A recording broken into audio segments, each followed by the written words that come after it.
Hi, I'm Brickroad, and let me tell you guys, for Christmas I got these slippers. They're real comfortable. I was never big on owning slippers. I'm kind of a barefoot kind of guy, especially when I'm just kicking around the house. But it's just I can highly recommend them. My feet are toasty warm, and I just cannot. Oh God, not this again. Really, Brickroad, we're going to... Well, we're not playing Super RMN Bros, although they did make a sequel. I haven't played all of it. We're going to play Super Talking Time Bros.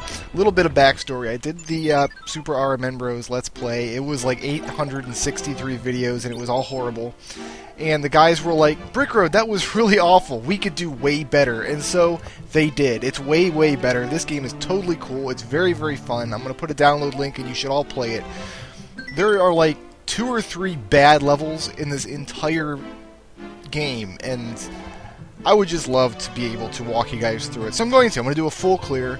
This is not being played blind. I've actually played the whole game start to finish, and a lot of the levels were made with my critiques, and the critiques of other people at Talking Time in mind. So it was like a peer review process. If your level sucked, we was like, dude, your level sucks, get on the ball.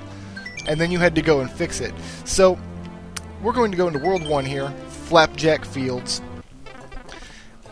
And each world is set up with a very, very simple hub structure. Like RMN Bros, where you have to collect various amounts of stars to get into levels. The difference is the hub world is not gigantic and sprawling and terrible to try to navigate. It's very simple. It's just basically a series of pipes. And we're just going to start here and go on through. Welcome to Flapjack Fields by VSL. And you can see some levels have 1 star. Some levels have 2 stars. I think there's one level that has 3 stars. That's something that RMN Bros didn't do, if you'll recall. It's like every level had 1 star. That was a rule that they enforced. But this game, levels have the regular stars, but they also have hidden stars that you can find. And I'll show you guys how to get all of those as well. One of the design goals when we started this project was we wanted to make a game that could be accessible by mainstream Mario players. We didn't want to have... You see, look at that. This is a very, very classic 1-1 level. I mean, there's nothing fancy, nothing difficult, just a small stage with a little bonus area. You get a mushroom, you get a leaf, you're good to go.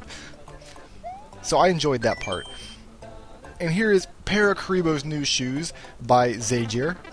I have no idea how to pronounce his name. You know what? I've watched some of his Let's Play videos, and I don't hold me to this, but I'm pretty sure that he pronounces his own name differently from time to time. He just made up a word, and then he's not consistent. I don't know. You'll notice that was not Toad at the beginning of the level. That was some kind of yellow creature who haunts your nightmares now. And that was Percy. And Percy is a meme at the Talking Time forums. Should I explain who Percy... I guess. There's a game, an old school game, they did a port of it on the NES called... Oh, just a 1-up. So like, what's that box? Why is it blue? Who knows? A game on the NES called Princess Tomato in the Salad Kingdom. And this was like kind of a point-and-click adventure game ported to the NES. I think originally it might have been a text adventure, I don't know. But there's a character in that game... There's 2 stars in there. Let me ditch that. I guess it doesn't matter. Go back in there.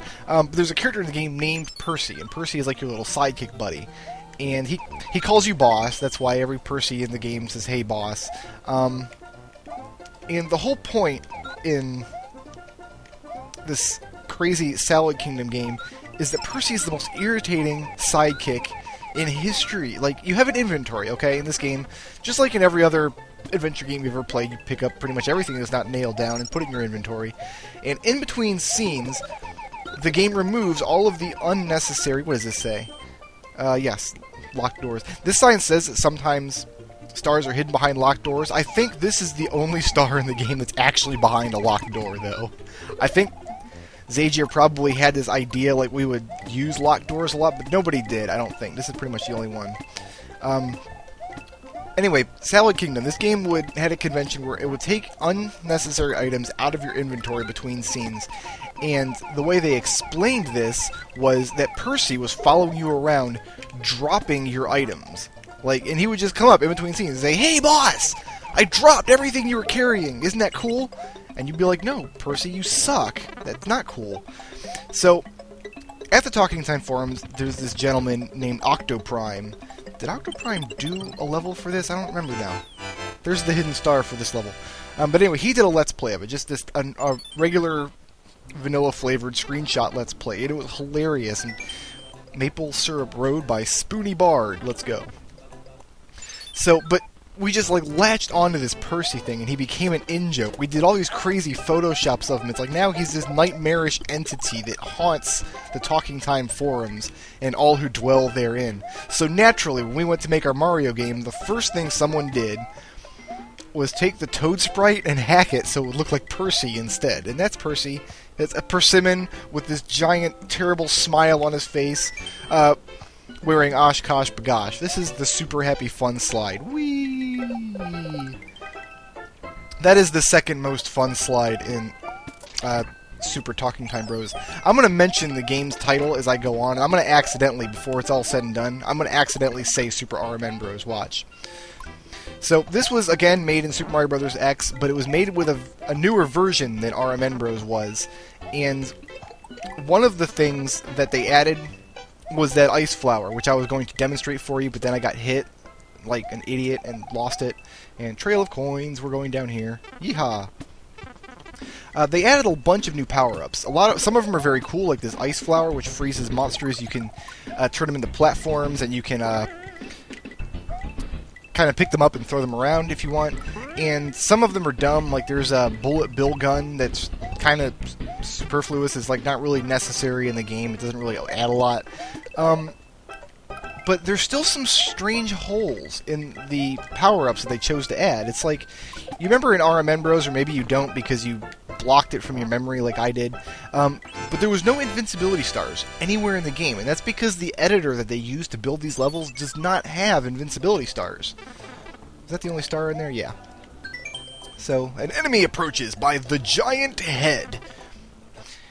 And that's true in the new version, too. They released a whole new version. They added a bunch of stuff. They added ice flowers, and they added Hammer Brothers suits, and, well, I guess that was already in there, but like everything, it's like crazy, crazy stuff, and we're still missing an Invincibility Star. Still no Starman. So, well, okay, whatever. They added new playable characters. You can now play as Peach and Toad and Link. I'm not a Mario character, but okay, I guess getting Link in the game was a priority over the rest of the Mario items. What's this Percy say? Oh god, I'm getting out of here. So, I apologize if you're like, I don't go to Talking Time. These memes don't mean anything to me. well, you know, this whole game is kind of built from the ground up on in-jokes and things from Talking Time. That's something that the RMN Bros people didn't really do. And I don't know if that was by design or if they, said, hey guys, we're going to release this to the masses at large, so keep the in-jokes to a minimum. But it's just a matter of personal taste, I think. And since I am a Talking Time regular and I get all the jokes, it's like, it was hilarious to me. So Percy is, I don't know, very near and dear to my heart. Free guy. So some of the other design tenets that we came up with for Talking Time Bros, one of them, like I said, we're trying to make an accessible Mario game, so we want to make the game as Mario-ish as possible and avoid the craziness that went on in some of the RMN Bros levels. The Drowned Dungeon by Mr. J.